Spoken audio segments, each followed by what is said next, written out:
నల్లగొండ జిల్లా కొండమల్లేపల్లిలో హత్యకు గురైన ప్రిన్సిపల్ కల్లు రూపారెడ్డి కేసును పోలీసులు ఛేదించారు. స్కూల్లో చదివే ఇద్దరు 10వ తరగతి విద్యార్థులు దోపిడీ కోసం హత్యకు పాల్పడినట్టు దర్యాప్తులో తేలింది.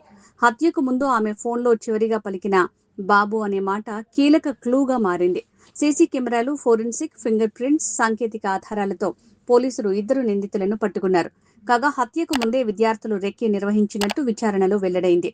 నల్గొండ జిల్లా కొండమల్లేపల్లిలో సంచలనం సృష్టించిన Nagarjuna grammar concept school principal Kallu Roopa Reddy హత్య కేసు మిస్టరీని పోలీసులు ఛేదించారు. ఆమె పాఠాలు చెప్పిన ఇద్దరు 10వ తరగతి విద్యార్థులే హత్యకు పాల్పడినట్టు దర్యాప్తులో తేలిందని పోలీసులు తెలిపారు.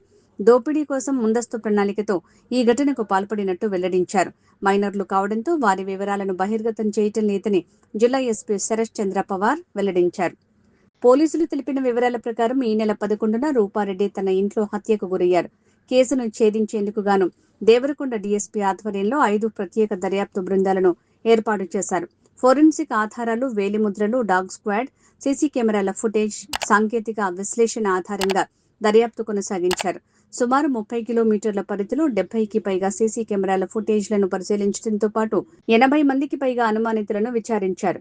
ఈ క్రమంలో పోలీసులకు ఓ చిన్న ఆధారం కీలకంగా మారింది. ఘటనకు ముందు రూపారెడ్డి తన చిన్నమ్మతో ఫోన్లో మాట్లాడిన సమయంలో చివరిగా ఆమె బాబు అని పలికినట్టు పోలీసులు గుర్తించారు.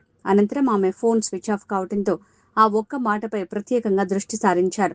పాఠశాలలో రూపారెడ్డి విద్యార్థులను సాధారణంగా బాబు అని పిలిచేవారని తెలుసుకున్న పోలీసులు దర్యాప్తును విద్యార్థుల వైపు మళ్లించారు.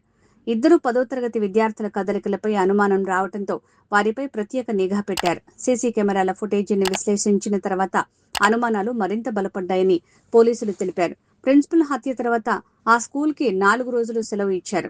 రీఓపెన్ తర్వాత గైర్హాజరైన 13 మంది విద్యార్థుల గురించి ఆరా తీయగా వారిలో 5గురు 10వ తరగతి విద్యార్థులు ఉన్నారు. అందులో ఇద్దరు 2-3 రోజుల నుంచి డబ్బు ఖర్చు చేస్తూ జల్సాలు చేస్తున్నారని గుర్తించారు.